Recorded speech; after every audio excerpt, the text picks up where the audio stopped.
Nuovamente insieme in diretta, chiediamo subito scusa per chi fosse sintonizzato subito, bello puntuale, abbiamo tardato qualche minuto ma ce l'abbiamo fatta e quindi io non voglio perdere ulteriore tempo. Ringrazio fin da subito tutti coloro che sono sintonizzati insieme a noi, metterò anche qua per guardare la chat subitissimo. Quest'oggi parliamo di un argomento interessante, introduciamo i tarocchi partendo però da Tot, perché dal dio Tot ai tarocchi insieme a Max Giusio, avvocato, sociologo, ricercatore saggista, autore di numerosi testi anche su religione e spiritualità, coordinatore e docente dell'Unisag, università che si occupa di scienze storico-religiose, con sede a Roma, nonché, aggiungo io, amico mio da più di 15 anni, e quindi diamo il benvenuto a un amico. Max, come stai? Ciao Gianluca, è sempre un piacere interloquire con te, anche perché ti ho conosciuto in termini, come dire, ormai archeologici, quindi è sempre un piacere rinnovato. È vero, mi fa un sacco piacere. Io adesso qua mi adopero con tutta la nostra tecnologia anche per dare il benvenuto a tutti coloro che saranno insieme a noi anche in questa diretta e tutti coloro che vedranno poi in differita questa puntata sul nostro canale YouTube. Facciamo finta che. Allora, lascerei a te l'introduzione. Partiamo da Tot per arrivare ai tarocchi e quindi a te l'introduzione a questo argomento. Ma guarda, l'idea di occuparmi, diciamo, di questi temi è venuta, voglio dire, non è che sia molto risalente, e l'abbiamo praticamente io e te ieri ragionando tra l'infinità di argomenti possibili, abbiamo pensato al libro di Tot. Io mi sono occupato negli anni molto dei cosiddetti libri maledetti, no? Tu sai che nella storia dell'umanità ci sono stati alcuni libri che sono sempre stati considerati libri impuri, libri contenenti potenze infernali, inaccessibili, pericolosissime per l'umanità. Te ne dico uno per tutti, il Liber Trium Impostorum, il libro dei tre impostori, no? Che da 1000 anni la Chiesa Cattolica ovviamente considera per esempio come una vera maledizione rischiosa per le sue credenze. Un libro che sarebbe stato scritto nel IV-V secolo d.C., che contiene le prove che Mosè, Gesù e Maometto erano tre impostori, tre falsari. Ecco, di questo sarebbe interessante parlarne magari con il professor Biglino. E allora, affrontando il tema dei libri maledetti e occupandomi di religiosità, di storia della filosofia, mi sono imbattuto nel libro di Tot più volte, anche perché ho studiato molto l'egittologia fin da ragazzino, e quindi il libro di Tot è un mistero affascinante, un mistero inquietante, perché conterrebbe diciamo, la dottrina segreta della conoscenza, della sapienza universale. E quindi l'introduzione potrebbe essere anzitutto per i telespettatori che magari non conoscono il Pantheon egizio con un certo, diciamo così, approfondimento, descrivere le caratteristiche di Tot. Chi è Tot? Allora forse potremmo partire magari anche con qualche immagine. Tot è Eccolo un qua. dio fondamentale, un dio importantissimo, bravo, perfetto, perché è il dio della conoscenza, è il dio della scrittura, è il dio della trasmissione del sapere, e quindi fu una grande riscoperta di Tot a partire poi dal 500. Ora i telespettatori avranno notato che Tot è rappresentato con la testa di un uccello trampoliere del Nilo, che lì forse potremmo avere anche qualche immagine dell'ibis, no? È un particolare. Scusate, guardate che meraviglia. Guardate che meraviglia, questo animale fin dal 4000, 3500-4000 a.C. venne notato perché alla base del politeismo zoomorfo, cioè di quella forma di politeismo che utilizza le sembianze degli animali o delle sembianze miste, in genere c'è sempre una spiegazione naturalistica, no? Perché venne scelto proprio l'ibis. Perché, come voi vedete ha questo grande becco che assomiglia degli scribi, quindi l'assonanza, la figurazione simbolica con la scrittura è abbastanza intuitiva, ma soprattutto per un altro motivo che ce lo spiegano già nel Cinquecento i grandi naturalisti, no? Pensate, questo genere è chiamato nella nomenclatura, nella zoologia sistematica, Geronticus. Geronticus cosa vuol dire? Vuol dire figura anziana, maestosa, saggia, no? Vedete come l'occhio meditabondo, no? Cammina in modo molto solenne, come una specie di intellettuale che non gliene frega niente di quello che accade intorno a lui, no? Questa andatura che veramente riflessiva, ecco, e quindi probabilmente nel pensiero simbolico dell'antico Egitto, ripeto, siamo nel terzo millennio a.C., evidentemente questo animale venne subito collegato a una idea di saggezza, di conoscenza, di meditazione. Non so se abbiamo qualche altra immagine da far vedere, perché Tot, oltre a questo animale qui, ha un'altra ipostasi, cioè un'altra manifestazione, no? Ci sono, diciamo, due ipostatizzazioni del dio Tot. L'ibis che abbiamo visto è questo è un babbuino, in particolare è una specie che si chiama Amadrias, che è molto nota anche questa agli zoologi, perché vive in gruppi, in comunità molto simili a quella umana, perché c'è una distribuzione di ruoli, c'è una serie di caratteristiche molto importanti, ma quello che colpì gli egiziani, secondo grandi studiosi della religione egizia, ne cito solo uno, Sir Alan Gardiner, è il fatto che il babbuino, al sorgere del sole, quando sta per nascere, quando sta per evidenziarsi all'orizzonte il disco solare, il babbuino fa una cosa: urla verso il sole e urla con degli urli incredibili, modulando la voce. Quindi probabilmente questo colpì molto l'immaginario simbolico e religioso. Cioè si immaginava che questo animale avesse il senso del primato della divinità solare e dell'annuncio della luce. No? Voi avete notato, per esempio, mai sulle chiese, sulle cattedrali, un gallo, Gianluca? Ecco, tu sai qual è il significato del gallo? No?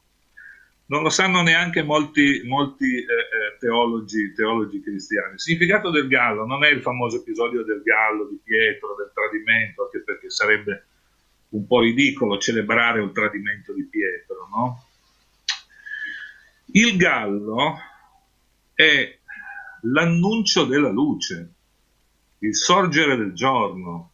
Quando è che c'è il canto del gallo che ti sveglia al mattino in campagna?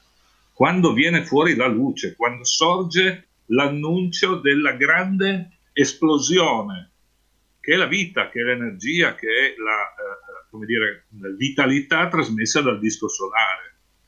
E quindi per il babbuino avviene la stessa cosa. Questa caratteristica di specie, di urlare al sole, al suo sorgere, evidentemente fece sì che Tot venne associato sia per le caratteristiche del trampoliere, e quindi l'andamento meditabondo, sia per questo riconoscimento dell'autorità suprema solare, perché in realtà gli storici delle religioni concordano sul fatto che quello degli egiziani non è un politeismo in senso stretto. Tutte le divinità sono ipostatizzazioni, cioè sono ipostasis, no? Sono sostanzialità riconducibili però ad un'unica emanazione primaria, che è quella rappresentata dal Sole, e cioè dall'energia primigenia che irradia e quindi crea il ciclo delle stagioni, dal giorno alla notte, l'estate, la primavera, e quindi consente alla vita di svilupparsi.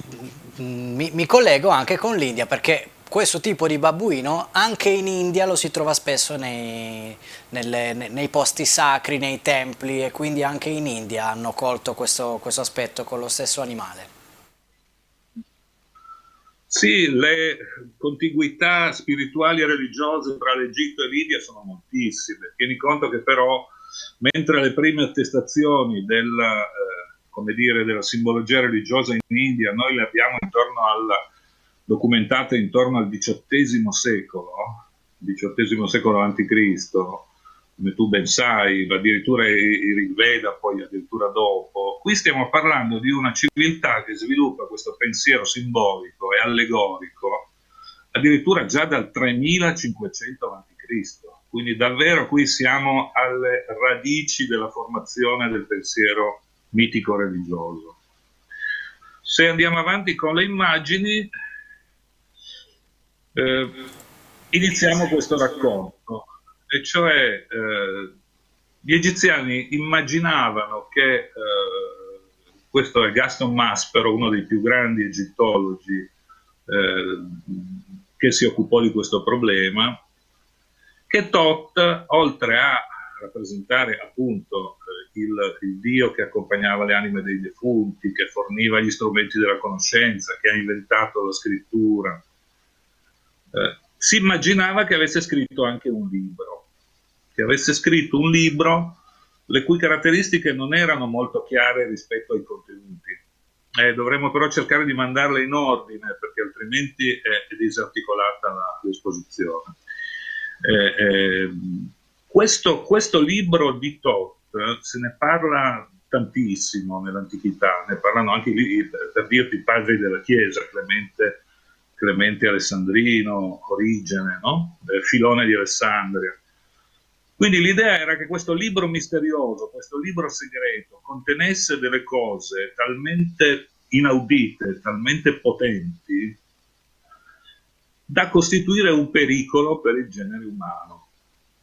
E quindi l'idea che questo libro esistesse, ma nessuno sapesse dove era custodito, e poi vedremo come invece il figlio, un personaggio storico realmente vissuto, Sefnet, figlio del grande faraone Ramesse II, fece quello che viene considerato il primo scavo archeologico della storia dell'uomo.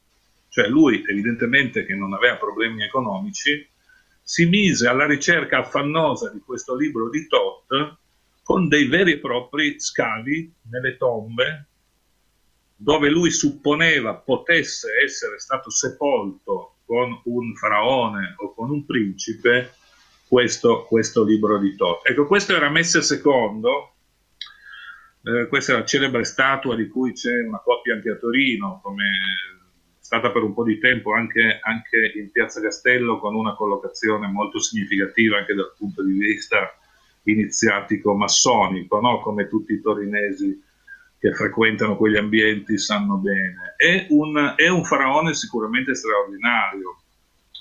Probabilmente non era neanche egizio, perché le caratteristiche della sua mummia, c'è poi qualche foto anche della sua mummia, ci consentono di ricostruire un biotipo. Lui aveva per esempio i capelli biondo-rossicci, cosa abbastanza inconsueta nel mondo nilotico, nel mondo, come dire, semitico. E aggiungo io l'RH negativo.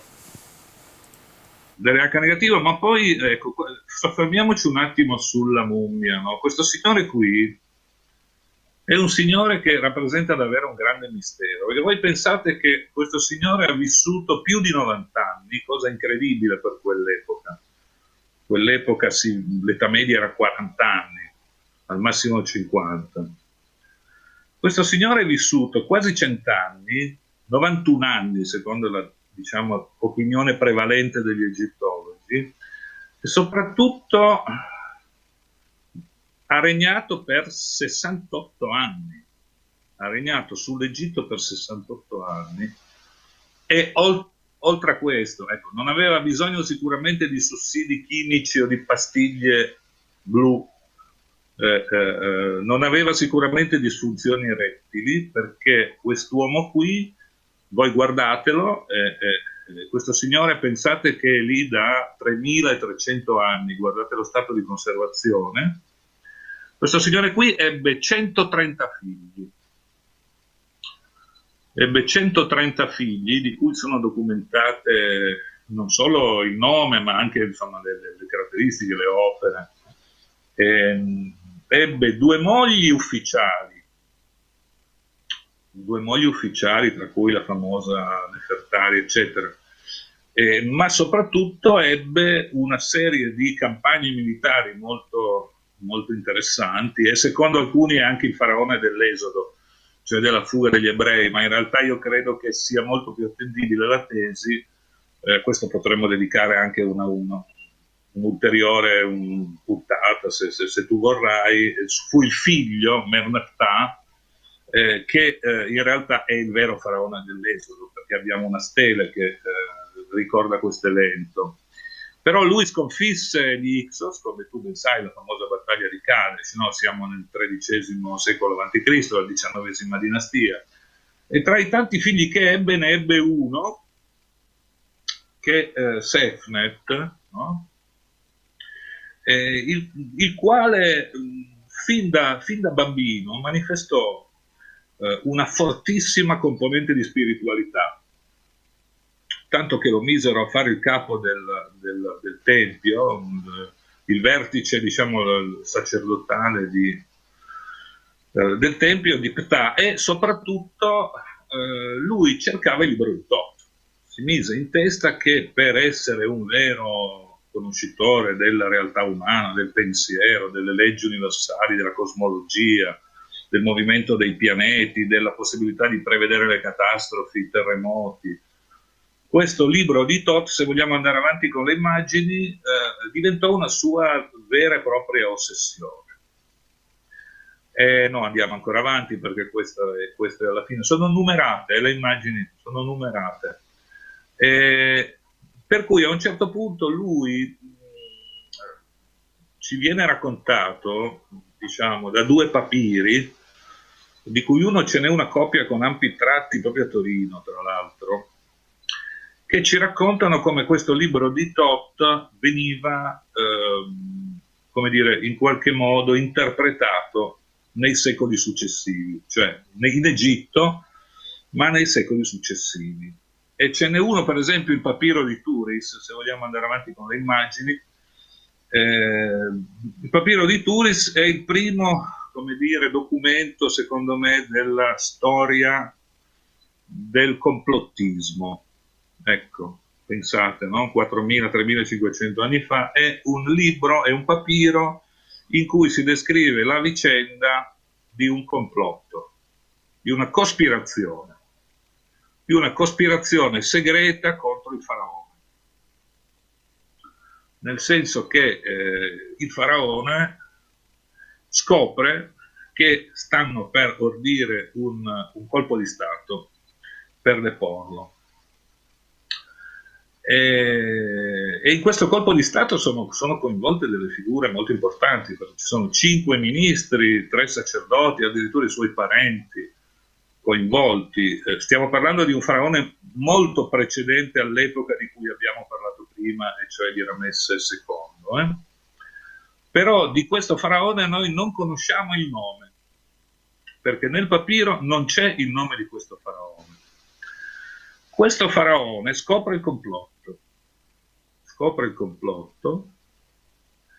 attraverso, che potremmo definire, i, diciamo, servizi segreti dell'epoca, fa arrestare tutti i, diciamo così, progettatori e gli ideatori e gli organizzatori di questo, diciamo, colpo di Stato che avrebbe dovuto deporre il faraone, e scopre una cosa inquietante, e cioè che la capacità di ordire in modo blasfemo, una cosa che nessuno poteva immaginare, considerare che il faraone aveva una natura umana divina, no? Quindi voleva dire un'offesa a Dio, progettare una cospirazione di questo tipo. Ebbene, il potere, la capacità di ideare questo complotto, chi gliel'aveva data? Gliel'aveva data il possesso del libro di Tot. E allora questo faraone decide, per il bene dell'Egitto e per il bene delle generazioni future, di nascondere, di far sparire il libro di Thoth affinché il suo uso non potesse essere fruito in termini di negazione dell'autorità divina e di negazione dell'autorità del faraone, e cioè dell'ordine costituito.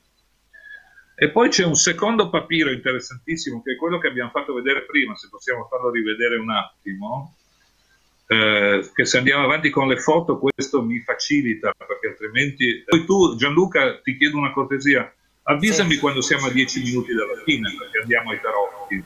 sì, ti Cioè, avviso. andiamo alla scoperta del legame tra il libro di Thoth e i tarocchi. Ecco, questo è il papiro demotico. Il demotico non è la lingua egiziana ufficiale, è un'evoluzione del geroglifico.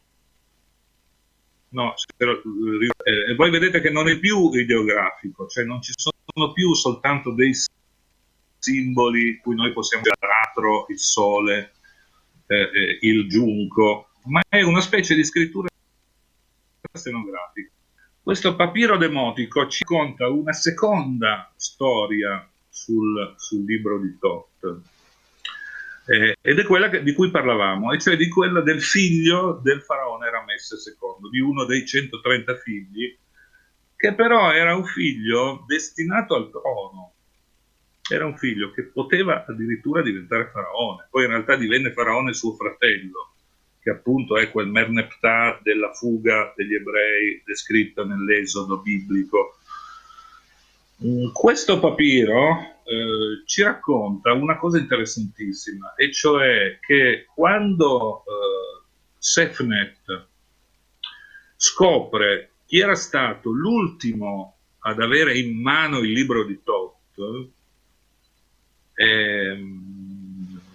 Neferkaptah, principe Neferkaptah, organizza, come abbiamo detto, una serie di campagne archeologiche di scavo, e c'è un racconto descritto nel papiro che è straordinario, perché sembra proprio letteratura che Diamo il tempo anche quando lui alla connessione internet di ristabilizzarsi. Ok, ti abbiamo di nuovo, vai Max. quando Sefnet finalmente scopre la tomba di questo principe che è vissuto un po' di anni prima di lui e che secondo lui ha avuto per ultimo la copia del libro scritta dal dio Thoth, scende nella tomba e ha di fronte a sé uno spettacolo incredibile. Si trova il sarcofago di Neferkaptah, e si trova davanti al corpo mummificato del principe il libro di Thoth. La scena è descritta in modo bellissimo, perché lui riesce a prendere con le mani il libro, e nel momento stesso in cui lui prende in mano il libro gli appaiono due fantasmi nella tomba. Dentro la tomba gli appaiono due fantasmi, una donna, una principessa. Lui se ne accorge che dal rango, dal modo dalla prestanza, no? dal modo di esprimersi, è una principessa, e un bambino che è il figlio della principessa. E questi gli raccontano che cosa è successo, e cioè che loro sono due spiriti e che in qualche modo la loro rovina, la loro disgrazia è proprio il libro di Thoth, perché a un certo punto, quando il marito Neferkaptah si è impadronito del libro di Thoth, sono successe una serie di sciagure. Lui ha tradito la sua famiglia, c'è stata una serie di catastrofi economiche, finanziarie, lavorative. Insomma, questa principessa rivendica il diritto, guardi Sefnet dall'uso di quel libro, lo mette in guardia, gli dice: guarda che quel libro è un libro che contiene delle verità talmente straordinarie e di potenza inaudita che è davvero rischioso, ma io vorrei essere sepolta con mio marito, cioè io vorrei che io e il mio bambino abbiamo diritto, come era usanza, ad essere sepolti con... e i due fantasmi spariscono. Ora Sefnet non sa bene cosa fare, non sa se credere o se tenersi il libro e scappare. Decide per la seconda, scappa, e iniziano a succedergli una serie di disgrazie anche a lui, nel senso che incontra una bellissima donna che lo seduce, ma lo seduce con una finalità, diciamo, maliziosa, stregonesca, cioè lo costringe a mollare la sua famiglia, lo costringe a mollare l'incarico sacerdotale al Tempio, lo fa in qualche modo, lo manda in rovina a livello economico, e addirittura una notte, mentre sono a letto assieme, cerca di ucciderlo. Nel momento in cui Sefnet, nel racconto, è tutto scritto nel papiro, è tutto scritto nel papiro, nel momento in cui Sefnet sta per essere trafitto dal pugnale della donna che lo ha sedotto e che lo ha mandato in rovina, si sveglia nella tomba di Neferkafta e scopre fortunatamente che è stato tutto un incubo, un sogno terribile. E qui poi c'è un'ulteriore evoluzione del racconto, e di questa cosa si ricomincia a parlare tantissimo nel 500 e nel 600. Ti posso fare una domanda, Max? Prego.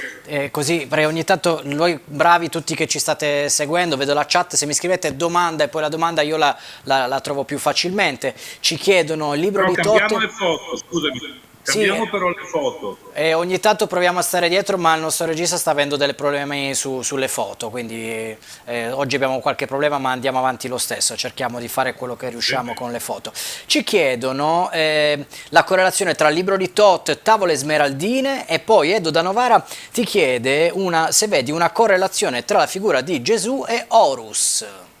Quindi sono un po'... Sì, quindi se vuoi rispondiamo brevemente, sì, e poi riprendiamo da dove allora, avevi lasciato. La prima domanda attiene all'argomento, la seconda ci porterebbe a una serie di riflessioni sulle, diciamo, assonanze mitologiche rispetto alla verginità, rispetto al Figlio di Dio, rispetto alla Trinità, però servirebbe almeno una mezz'ora. No, rispondiamo con sì, tante analogie che approfondiremo, e torniamo alla domanda in topic, quindi sull'argomento delle tavole smeraldine. Tutte le grandi eredità simboliche, allegoriche dell'area semitica sono state sicuramente in qualche modo tese a influenzare anche poi la tradizione giudaico-cristiana, questo dobbiamo dirlo, no? Ora però nel caso di Horus abbiamo una serie di circostanze che invece non assomigliano per nulla al Gesù dei Vangeli, nel senso, per carità, a volerle cercare le analogie si trovano sempre, in realtà sono secondo me molto più come dire, numerose le differenze proprio dal punto di vista teologico e soteriologico, no? Gesù vuole lasciare un messaggio di amore all'umanità. La storia di Horus e di Set è una storia continua di violenze, di squartamenti, di divisioni del corpo, eccetera, quindi ci sono anche moltissime cose che invece non funzionano. Invece, scusami, la prima domanda era quella relativa al corpus? Sì, le tavole smeraldine. Le tavole smeraldine, sì. Però ci dobbiamo arrivare in modo razionale, no? Cioè ci arriviamo nel corso di questa come dire, trasmissione evidenziando i vari anelli della catena che portano dal libro di Toth diciamo, a Ermete Trismegisto e poi anche alla tavola e poi ai tarocchi, però andiamo con ordine, no? Cioè rispondiamo alla domanda, però ci rispondiamo tra un attimo, quando abbiamo però concatenato cronologicamente e diciamo logicamente lo sviluppo degli eventi, se tu sei d'accordo. Vai. No? Ok? Allora, di questo libro di Toth si continua a parlare, e ne parla persino questo signore qui. C'è un freezing? O tu mi senti? C'è un freezing? No, no, vai. Adesso stavamo cercando Allora, un po'. questo signore qui è uno dei padri della Chiesa. Ora, il fatto che questo libro di Thoth fosse noto e che comunque questa figura di Thoth in qualche modo spaventasse il cristianesimo, ma però lo incuriosisse anche, no? Perché l'idea di avere una dottrina universale della conoscenza e di volerla donare, di volerla regalare agli uomini, no? C'erano delle fortissime assonanze. Pensate per esempio alla vicenda in Genesi 1 e Genesi 2, no? Legata per esempio all'albero della conoscenza. No? Quindi la conoscenza può essere liberamente donata, offerta all'umanità. Quindi i temi teologici rispetto alla conoscenza e alla sua trasmissione alla specie umana furono molto significativi e interessarono anche tantissimo il Medioevo cristiano. No? E ci fu una forte riscoperta di Thoth, soprattutto a partire dall'11-12 secolo. No? Quindi siamo già in un ambiente culturale, diciamo, e filosofico nel quale si ricomincia a parlare della classicità dei miti antichi, si cominciano attraverso gli arabi e poi gli ebrei che traducono le opere dall'arabo a conoscere tutta una serie di papiri che arrivano dall'Egitto. E quindi si cominciano a intravedere quei, diciamo, concetti che porteranno appunto all'ermetismo. E cioè, visto che abbiamo questa fotografia, si assiste a un fenomeno molto interessante, e cioè che i coloni egiziani, soprattutto i sacerdoti, che erano molto temuti dall'impero romano. E quindi noi abbiamo delle attestazioni per le quali i gruppi sacerdotali egizi, che erano dei segreti di Thoth, ma non solo di Thoth, ma anche per esempio di un altro dio molto importante che è Sobek, il dio coccodrillo, no? Il dio coccodrillo. Noi abbiamo una serie di attestazioni archeologiche per cui durante l'età di Augusto, no, rimaniamo sulla foto precedente, se no non facciamo in tempo a sviluppare il collegamento. Vennero portati nella Francia meridionale, cioè nella zona Aix-en-Provence, Nimes, quindi meridionale, abbiamo la certezza che questi coloni egiziani fondarono alcuni nuclei spirituali e religiosi molto forti. Una delle città in cui avviene questo fenomeno è Nimes, che all'epoca si chiama Nemeusius.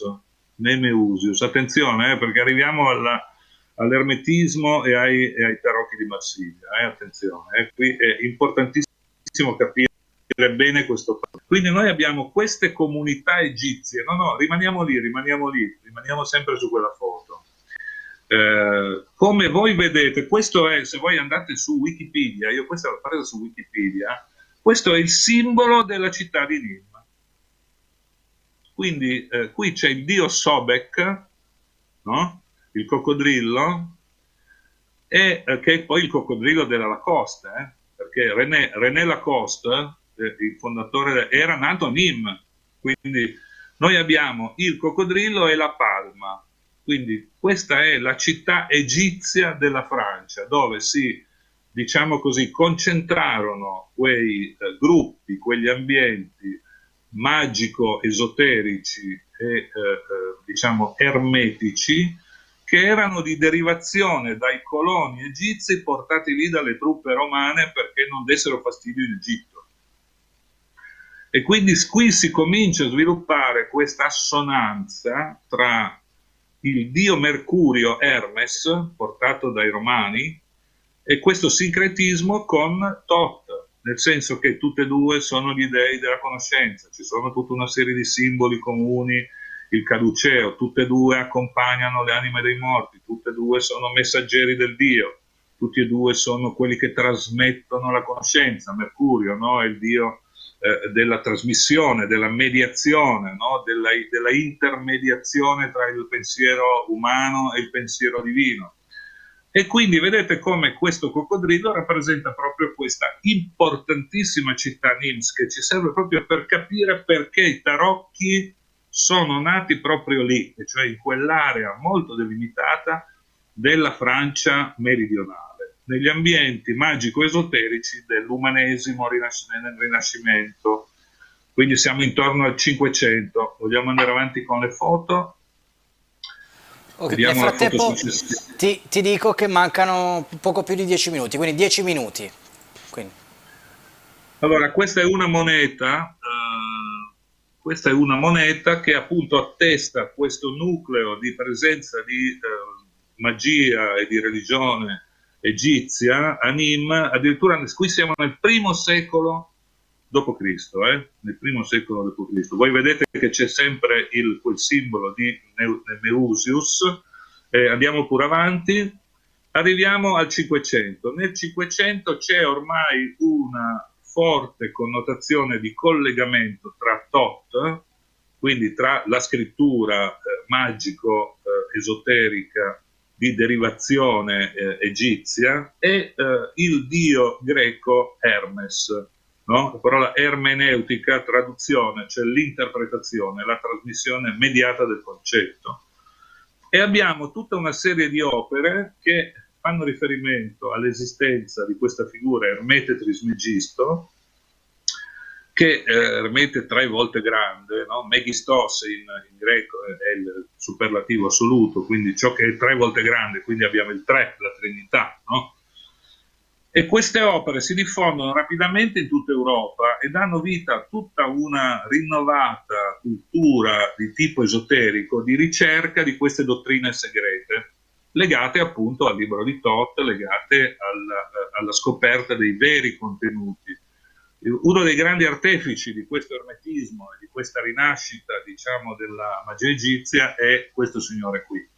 Questo signore qui, che credo sia Marsilio Ficino, no? se non sbaglio.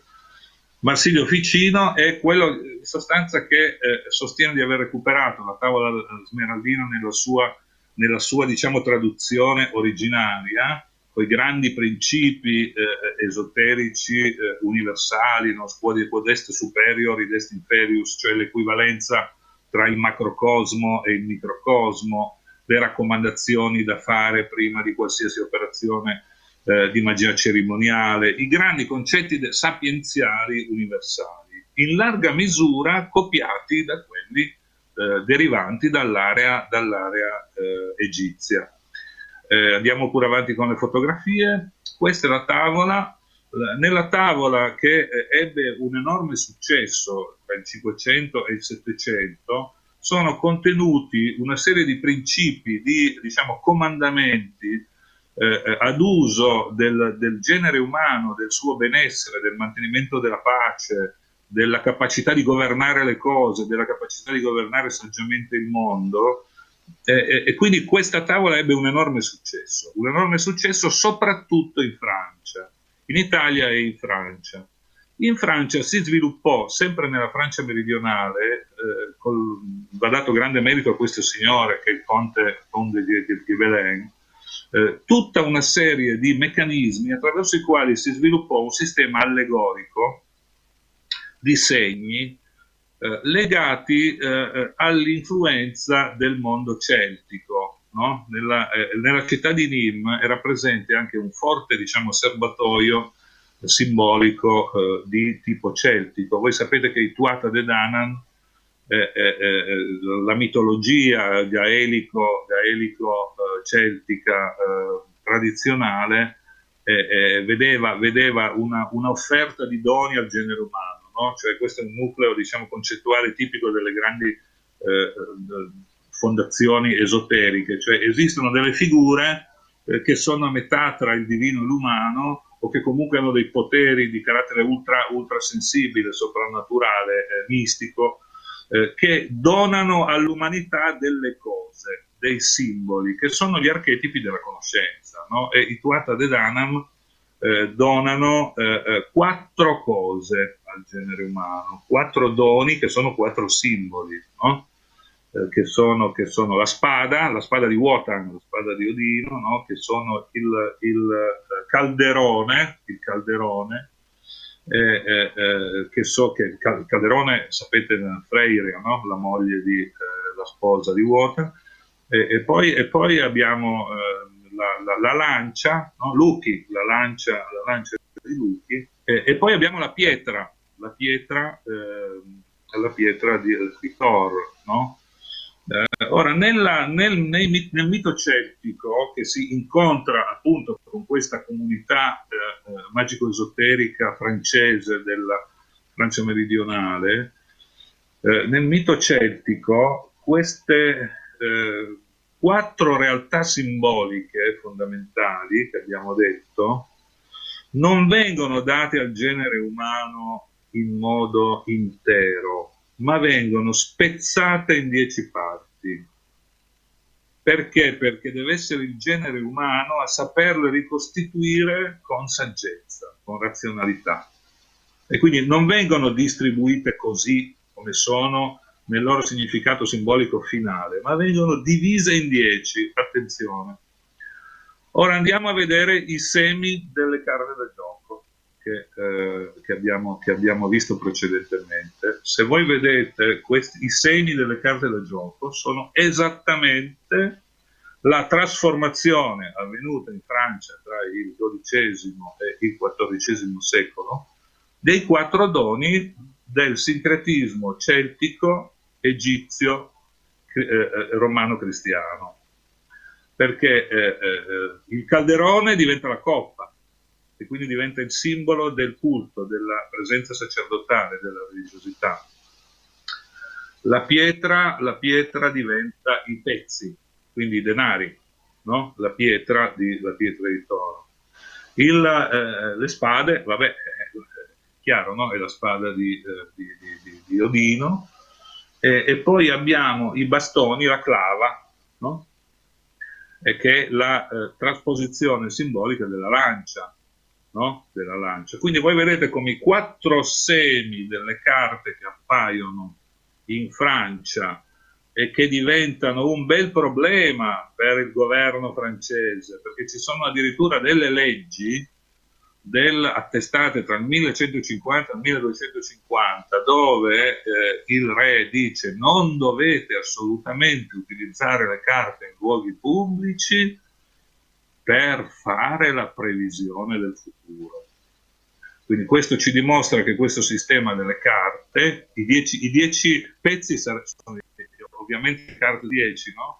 A cui poi vengono aggiunti gli arcani maggiori dei tarocchi, 22 arcani maggiori dei tarocchi, che sono le 22 lettere dell'alfabeto ebraico, no?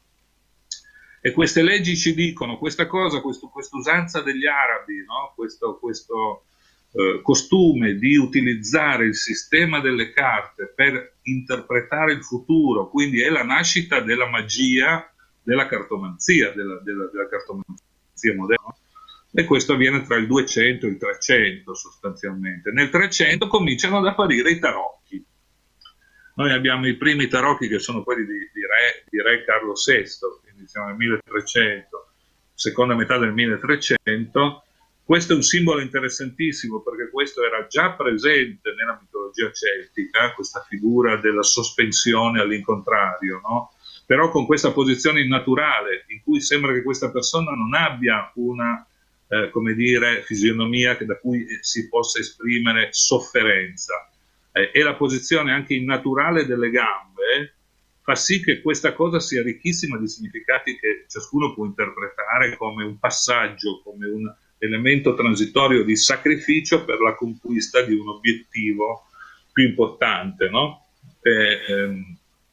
I tarocchi poi assumono tra il 400 e il 600 una configurazione molto più specializzata che razionalizza tutti i simboli allegorici che queste 3 grandi tradizioni, quella appunto, diciamo, romana, quella di origine egiziana e quella di origine gaelico, irlandese, celtica, vengono fusi creando, questo sì, il vero messaggio del libro di Thoth, che non esiste ma che noi vediamo lì, perché la vera conoscenza universale, e questo ce lo ha poi spiegato scientificamente Jung nel XX secolo, è proprio quella della conoscenza degli archetipi. E cosa sono gli archetipi? Sono i simboli, i modelli universali del pensiero e quindi della conoscenza. Quindi che nel libro di Thoth fossero contenute queste dottrine rispetto ai principi universali di questa conoscenza trasmissibile agli esseri umani, probabilmente noi non avremo mai l'edizione vera del libro di Thoth, a meno che non succedano miracoli. Ma l'obiettivo è stato verso questo passaggio, quindi Francia meridionale, corpus ermetico, fusione tra ermetismo e pensiero celtico e culti misterici ed esoterici di derivazione egiziana, che hanno dato vita a questo sistema di 22 archetipi che ci consentono, adesso sarebbe troppo lungo spiegarlo, di individuare le 22 figure comprese nell'inconscio collettivo fin dalla notte profonda dell'umanità, e quindi ci consentono di riappropriarci di principi che sono davvero universali, perché sono nati in Egitto 5.000 anni fa. Ci sono domande? Sì, e allora andiamo a vedere, tra le curiosità ti chiedono se il Mercurio romano ha delle diversità con l'Hermes greco, che è di una citazione che hai fatto Sì, prima. sì, le diversità ci sono, prenderebbe molto tempo a spiegarle, però anche qui le diversità sono infinitamente inferiori alle simmetrie, cioè alle assonanze simboliche, no?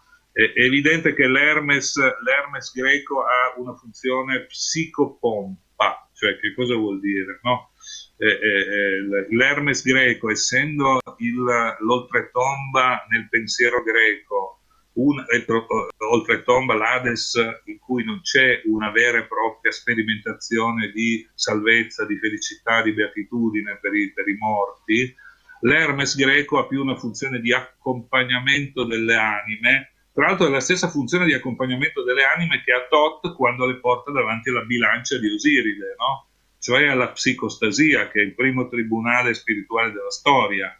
Cioè da una parte l'anima, dall'altra una piuma, che è la dea Mat, che tra l'altro è la moglie di Thoth, la dea Mat, che rappresenta la verità. La dea Mat è quella donna accovacciata con la piuma in testa. Quindi l'Hermes greco ha delle caratteristiche, diciamo, un po' diverse da quello romano, ma in realtà sono infinitamente superiori le assonanze.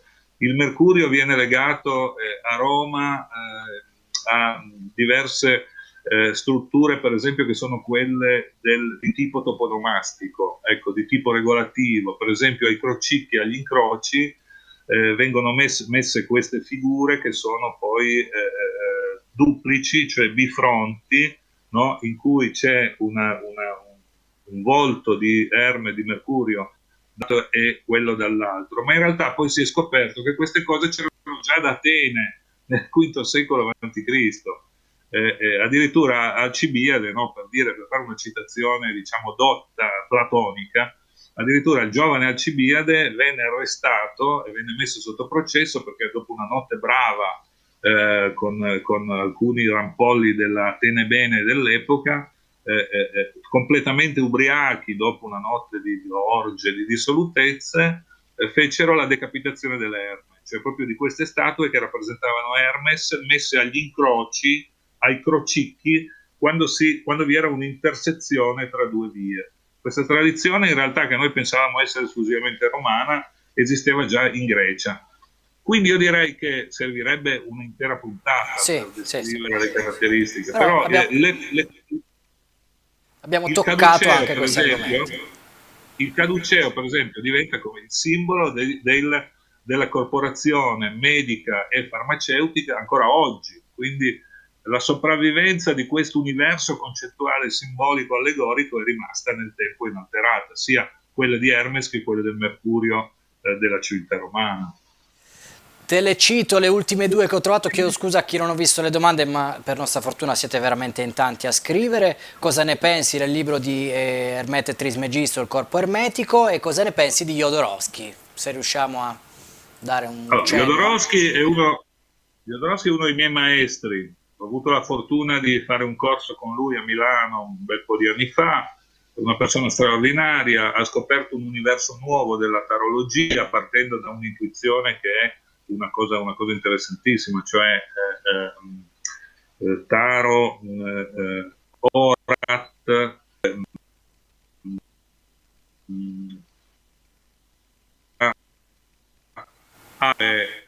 prendere in bocca Tora, la legge, la Torah. Scusami, te lo faccio ripetere perché si era... Atto, sapete che è una divinità. Scusami Max, ti faccio ripetere quest'ultimo minuto perché internet ci ha mollato, quindi ti faccio ripetere quest'ultimo minuto. Prego, prego. Tora, Orat,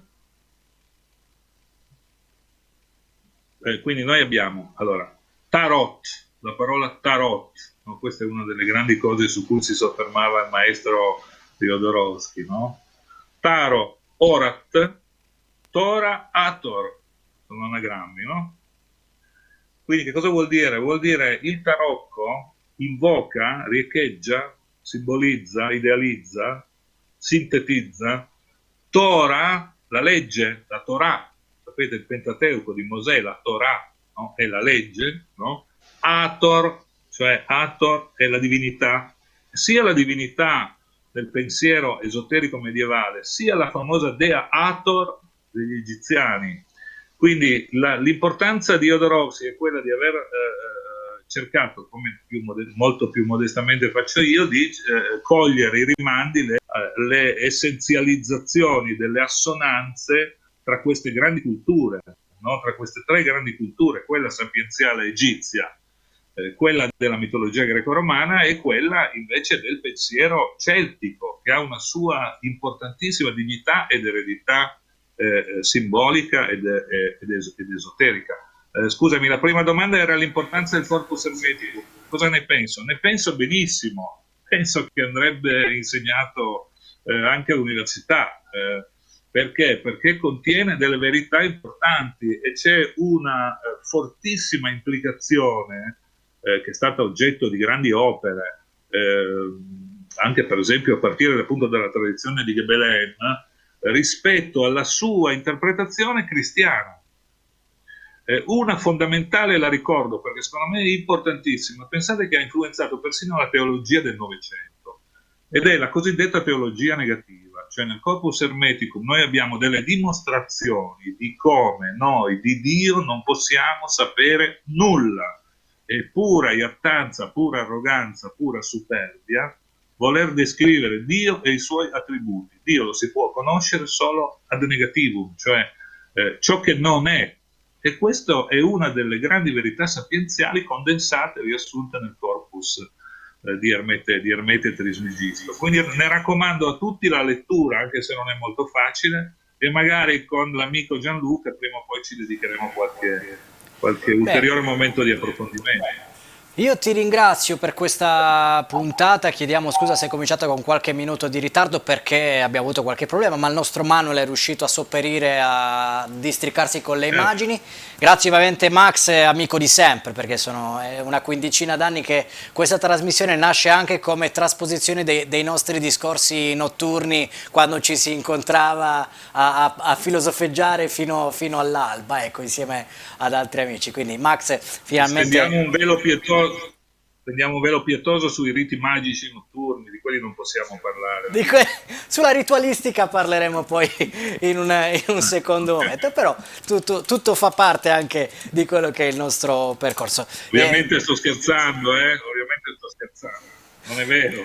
No, tanto noi facciamo finta e quindi noi facciamo finta che stiamo a vedere Max, ma finalmente ti ho presentato al nostro pubblico. Come vedete Max ci può raccontare la qualunque su una marea di argomenti. Oggi ne abbiamo toccato qualcuno e poi successivamente lo andremo a ritrovare e quindi magari mi passi a trovare in studio e facciamo qualche altra diretta, qualche altra puntata insieme. Grazie come sempre a tutti coloro che ci hanno seguito e hanno aspettato anche con qualche minuto di ritardo. Chiedo scusa per la connessione internet, un po' qualche problemino, ma stiamo lavorando anche per migliorare attrezzature, migliorare tutto quello che si può migliorare. Recuperate tutte le puntate precedenti, le stiamo dividendo anche in playlist proprio per facilitarne ad ognuno il ritrovamento agli argomenti che più gli sono affini, perché vedete che ne tocchiamo tanti e ne tocchiamo sempre anche di nuovi. Vi ricordo in chiusura un mega appuntamento domenicale che parte da questa settimana in prima serata alle 21 con il Sentiero di Atlantide con il nostro Nicola Bizzi, e poi ovviamente su tutti i social, Facebook, Instagram, canale gruppo Telegram, Spotify, cerchiamo di essere veramente ovunque.